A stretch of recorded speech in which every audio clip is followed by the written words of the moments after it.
I know this next 4 years is going to push us into um, engaging with people we haven't agreed with at a very deep level.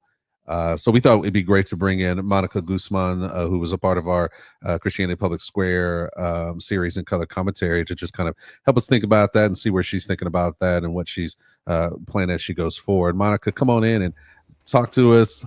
Thank you so much for coming in. I know you've been with your family. You've been kind of sitting with us and watching all this stuff. So thank you for the extra time that you've given us. How are you maneuvering this day? Clearly, you mentioned that you weren't watching the inauguration. Is that true? I wasn't watching it until I joined the backstage of this show, and then I Okay. said, "Sure, let's take a look at what's going on in live chats online and all of that." But most of my day to day will be spent playing Dungeons and Dragons with my friends later There you today. go. Get Oh into my goodness! You bringing back Dungeons and Dragons? Oh, it's the best. Wow. It's back, I know it's bro. been Yeah. back, but It's I feel like great. there's so many other things that people are playing. It's good to see an OG. You know what I'm saying? Oh, no. And it's the best because you're there with friends. In person is the way we do it. We've played with the same group for 8 years. And you take on these characters who have conflicts and all kind. It builds empathy and perspective like you wouldn't believe. People don't realize that about the game. It's extraordinary for that.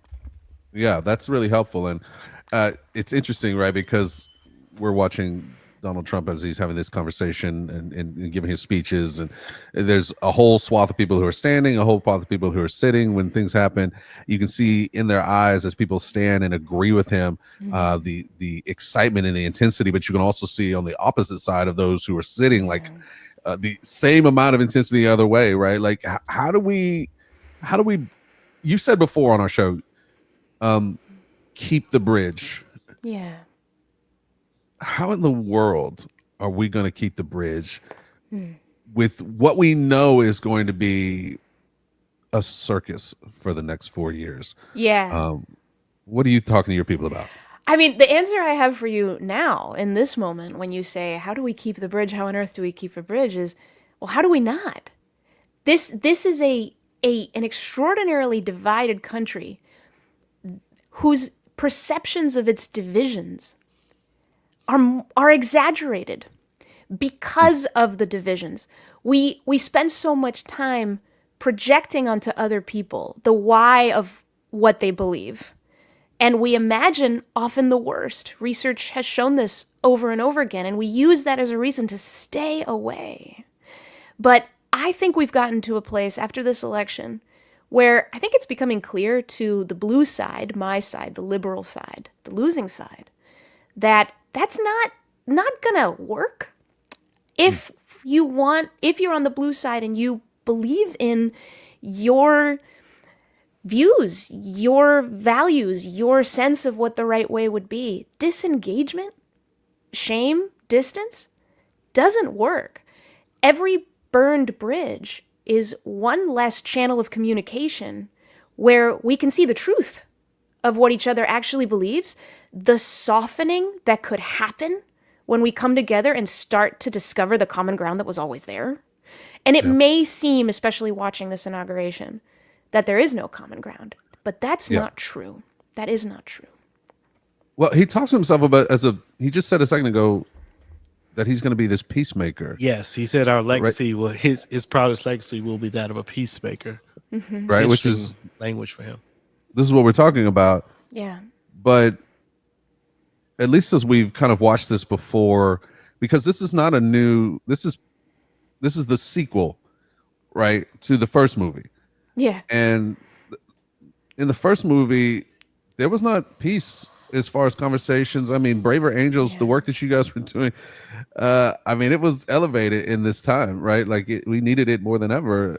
I'm wanting to be positive, right? I'm wanting to be excited about this and wanting to see how that moves forward. But it gets a bit ironic when someone who had a movie that seemed to be about division and about alienating people and speaking negatively about people, how do you become a peacemaker with someone who is unreasonable in their efforts to try to overtake you with their can't even think of the right words to say. To overtake you with their the words that they say and the negative things they say about you. Like, how do you enter into a conversation with someone like that? Do you have any tools for us on that? Yeah, I mean, the answer in the case of Trump and this administration, I don't know. But I can tell you that I hope he's right, because we desperately need that. We need stability. We need peace. It's been wacky. So I leave my mind open there. Now, how you engage with folks who, in your perspective, have have had this track record of contempt, attack, divisive rhetoric. A lot of the times when we run into those folks in our lives, that reaction on the part of other people has a reason for being there. Sometimes people go to that reaction, that lashing out, that contempt, because they believe a story they've told themselves, that it's the only way that they will be heard. It's the only way they will make an impact.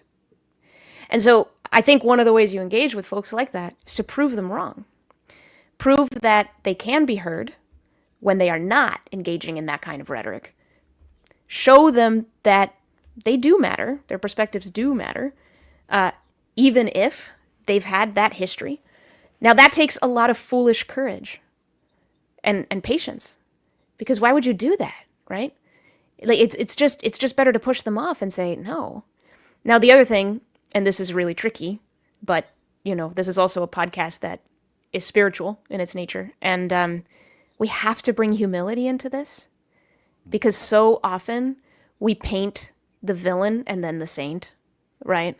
I've never done that. No, I'd never hold people who disagree with me in contempt. I've never shamed. So I'm going to talk to you as I'm the saint, you're the devil. And part of what's happened in our divisions is that we paint the other side as the devil. Then there's this like constant just, it's my turn and I'm going to squish you. And now it's my turn. I'm going to squish you. And that's not a country I want to live in. So It's tricky because all different types of people will default to different reactions and different personalities. And some folks will default to some really ugly stuff. Really ugly stuff. And sometimes, look, the right answer is absolutely disengagement. The right answer is absolutely no tolerance, get away from me. And sometimes it's not. Sometimes somebody has to break that cycle. Ooh, that is a big ask. Yeah.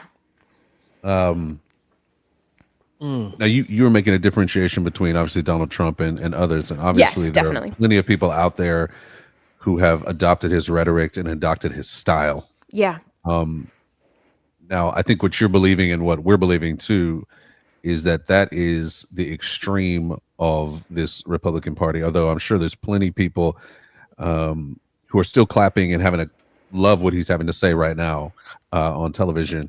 But yet what I am hoping, and maybe this is the Pollyanna aspect of it, is that there is a large group of people who represent the blue and represent the red that will not come at these conversations with the extreme language. Yeah. Like they actually desire to be in relationship with one another. Yes. And in fact, there are many people whose houses are filled with people who represent blue and red. There are people in churches that are blue and red. And for them to be able to come to the, I'll call it center for now, for able to come to the center for conversation, cross borders, cross boundaries, to do that, they got to believe that there's something that they can unite around. And so obviously in the church, we talk about it in terms of Jesus and the gospel and things of that nature. And even that gets convoluted at times. Yeah. But generally, as we listen to Donald Trump, we're all watching, if we are watching, with this unity as Americans. Yeah. And to your point that you said earlier, to not engage is to further a divide. Yes. It is the most un-American. It's the most un-American thing. The disengage and the shaming is the most un-American thing that we could possibly do. I'm reading right now a book called American Covenant about the Constitution, written by Yuval Levin, this incredible scholar at the American Enterprise Institute. And it is really bringing home to me how far we've strayed in the recent era with the balance of the checks and balances of our system. Our Congress is supposed to be the legislative body. It wasn't meant to be where a president would do a ton of executive orders at the beginning of their administration and direct the country quite so much from the executive branch. It's something about the polarization and the division, something about the attention economy, how the winners of our political contests, it seems to be that the number one criteria for winning is, can you command attention? Now, when you command attention, you get your agenda, you get all that. You got to please your base, right? You've got to please your base. Trump knows how to do that. And frankly, lots of politicians do on all sides. That's the people who get rewarded. And you also end up mischaracterizing the issues on the table to the detriment of all. You end up exaggerating. You end up going really far to make sure you get the eyeballs. And then, to your point earlier, you were saying, I'm sure that there are folks in the Republican Party and the Democratic Party, their houses with people who are not using divisive rhetoric. 100,000%. That is the lion's share of us all. Right. But the attention that gets concentrated, condensed, and then the policy making that appears to be concentrated and condensed because our legislature doesn't know how to disagree well for the sake of good governance anymore. Yeah. We got to look well beyond the executive branch, well beyond what's happening today, to see. We've got to be able to step away from what all the news and all the media and all the politicians want us to do, is just focus on the thing today and get outraged and click and share. No, take a step back. We are Americans. This is our country. This is our nation. We get to shape it. No president gets to shape it. They can make us believe that, and it's good for ratings, but it's not actually true. And we're still under that Constitution. And Trump said that he honors that Constitution. All right. Well, guess what? That Constitution was designed to divide us so that we can be united. It was designed, we have all these different elections at tons of different levels. Lots of other democracies are not like this. We have this productive tension between majorities and protecting the minority, between, the states and the federal. It is a masterclass in checks. But every single place in our system and in our infrastructure where there's that collision, the friction is actually necessary. It is by design. It is the most un-American thing to disengage. Whew. That's really well said. And hard to fully hear, obviously, because you're going to be working with a dungeon master or whatever that is that's made your whole story up, and you've got to deal with whatever they tell you to do, right? Yeah. That's kind of what it feels like It's what it feels like, but it's not what's happening. It's just what it feels like. I'm serious. The dungeon master actually is God. It's my husband. Yeah, no doubt. The dungeon master actually does make all the rules, but that's not what's going on. It only feels that's right. That is only in the D&D worlds and those kinds of role play areas, right? But we live in a democracy in which it has been created that should not happen. So everything that we're supposed to be experiencing and watching as we make this transfer of power, you're going to spend the rest of your day dealing in what everybody thinks is going to happen. That there's a dungeon master doing it, right? Exactly. It's gonna be fun. I love it. Hey, this is good, Monica. I don't want to keep you from your elves and dwarves and all the things that we need. I'm a barbarian. I'm a barbarian. She's about to answer. Okay. I was just about to say we need to know what kind of character she is. I was gonna jump in. It's a barbarian named Shadrach. He's awesome. He's amazing. And he's all like, yeah. So that's gonna be my attitude today. We're gonna. Oh, you ready? Okay. I'm ready. Let's go. All right, we in it. We need a report.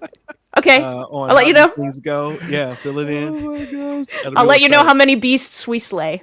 That's Thank right. you That's all. right. It's going I down love for it. real. Man, Monty, thank you for coming in. I know you've been with your family. I know you got some good D&D to do. Thank you for giving us the insights. You know, what you got for us is always hard, Yeah. but so much what we need to hear as we go forward. Right, Thank you y'all. for all the work that you and Braver Angels do. And if you guys are not connected with Monica, check out braverangels.org. Let's go. Yeah, there's conversations happening around you right now. Yes. I know we have one happening even tonight in our area. So be on the lookout for that. Get on their mailing list, and you can find out when conversation go in there and have more of these opportunities to deal with the people who are the vast majority of our country who want to come together and have these conversations. So this is good. Monty, thank you. Have a good day. We'll see you next time, okay? All right, peace. Peace. All right.